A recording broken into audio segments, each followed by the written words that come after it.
I had an exhilarating time with the $20,000 you mentioned, which apparently I'd saved up recently after returning from a week-long trip overseas.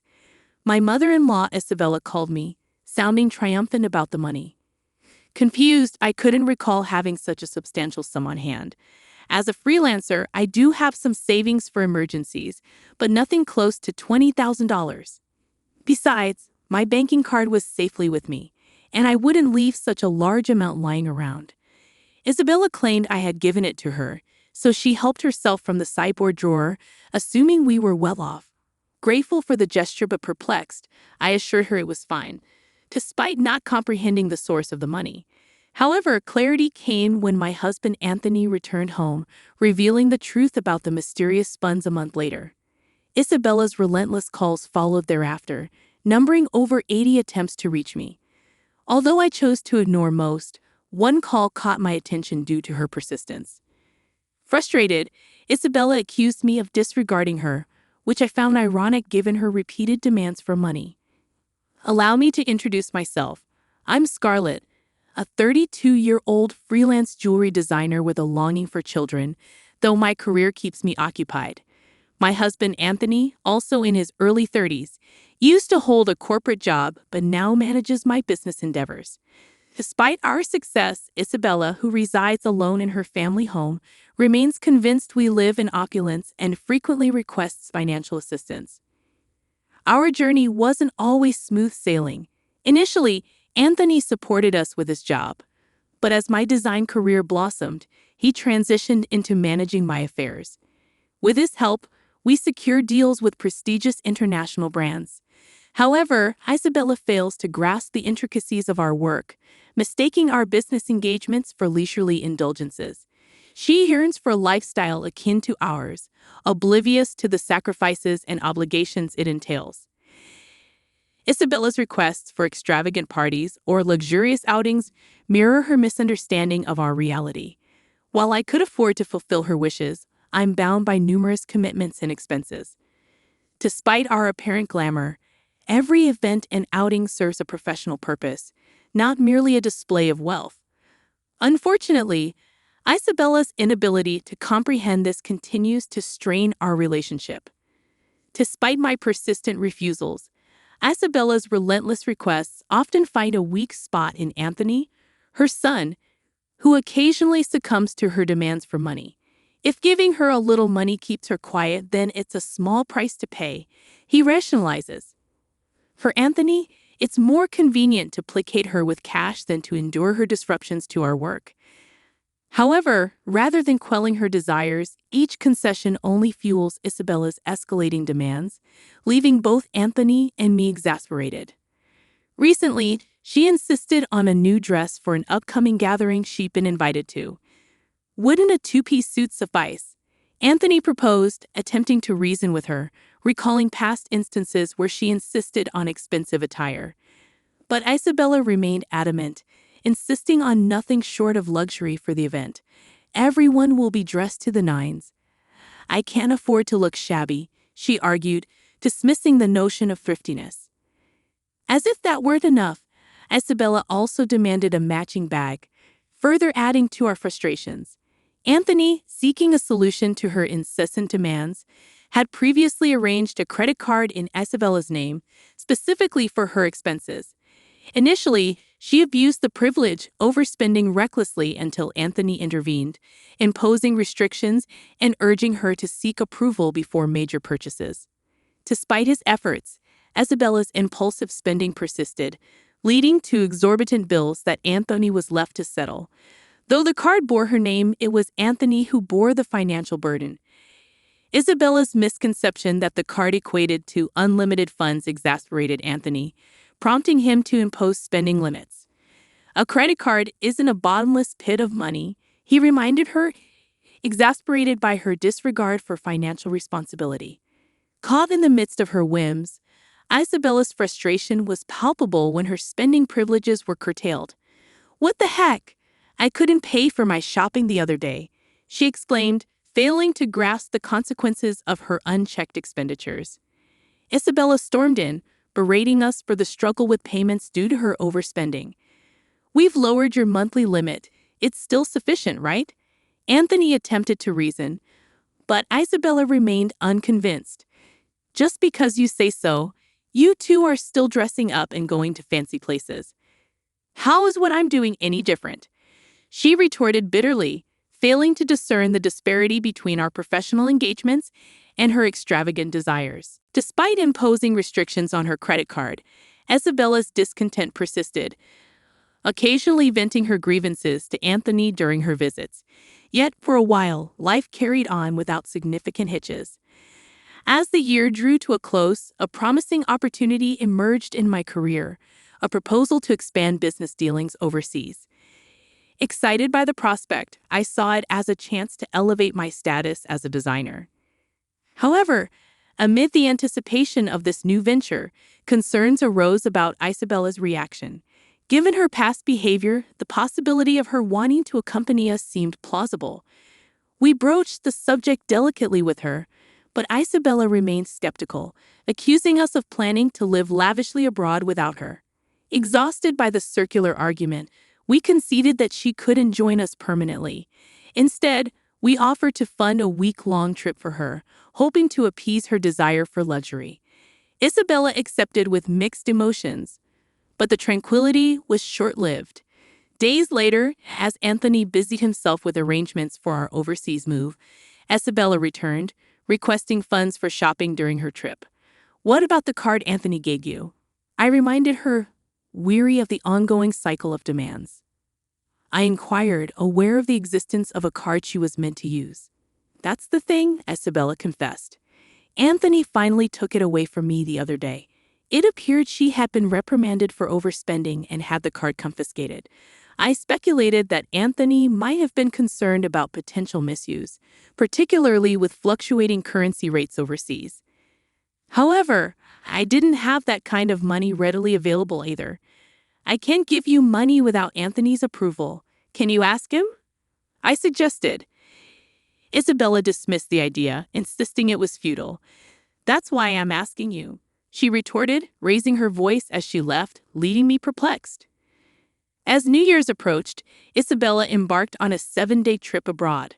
Assuming Anthony had somehow managed the finances, I awaited her return. However, upon her arrival, Isabella revealed an astonishing revelation. On the day of her return, my mobile phone rang. "I'm back. It was so much fun," Isabella exclaimed enthusiastically, recounting her adventures without prompting. "And I may have gone overboard with souvenirs. Couldn't fit them in my suitcase, so I had them shipped from there. Can't wait for them to arrive," she exclaimed. Perplexed, I responded, feeling a sense of annoyance creeping in. "Thanks to the money you saved up, I had a blast," she continued, referring to the mysterious funds. Confused, I reiterated, "Saved up money? What are you talking about?" I had no recollection of such funds.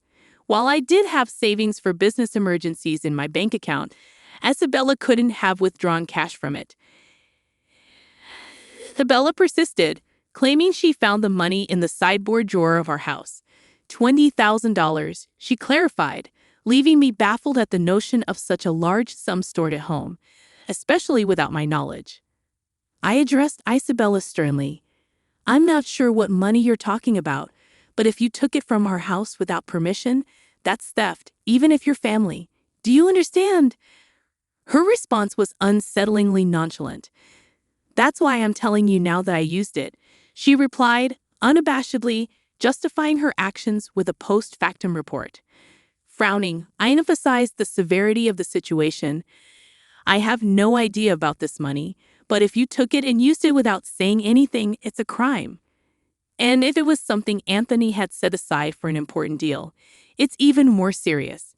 Recalling the absence of any disruptions in our business dealings or payments during Isabella's trip, I couldn't fathom the motive behind her actions. Isabella's entitled reasoning only exacerbated the situation. "You two live so extravagantly, so why can't I have a little of that? Think of it as doing a favor for your parent. It's not a big deal, right?" she asserted, oblivious to the gravity of her actions. I sighed, deeply troubled by her lack of remorse. "I'll ask Anthony about the money when he gets back," I replied, still perplexed by the whole ordeal. Isabella's response only reinforced her detachment from reality. Anthony will understand. After all, I'm his only mother, and 20K isn't much to him, she remarked dismissively before ending the call, leaving me dumbfounded. Later that night, Anthony returned home with a troubled expression. He revealed that he had withdrawn the money from his bank account 10 days prior, intending to use it for an urgent payment. Shocked, I realized the money I had found in the drawer was the same sum Isabella had mentioned. "It can't be that you," Anthony began, his suspicions evident. But before he could finish, my heart sank as I recalled Isabella's call earlier that day. "No, today Isabella called, saying thanks for the 20K. Had a blast," I confessed, dreading the repercussions of her actions.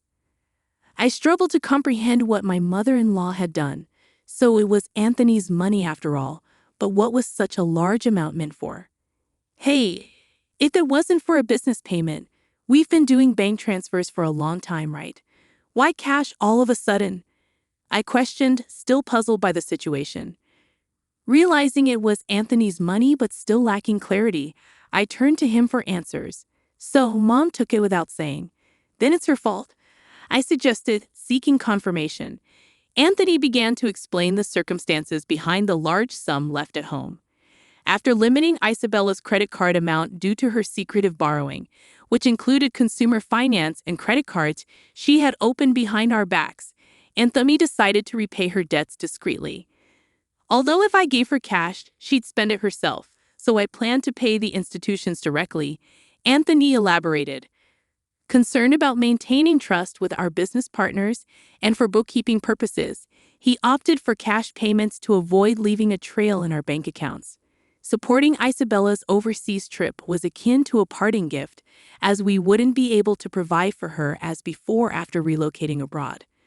Understanding the situation, I realized the purpose behind the large sum of money. But what would become of Isabella now?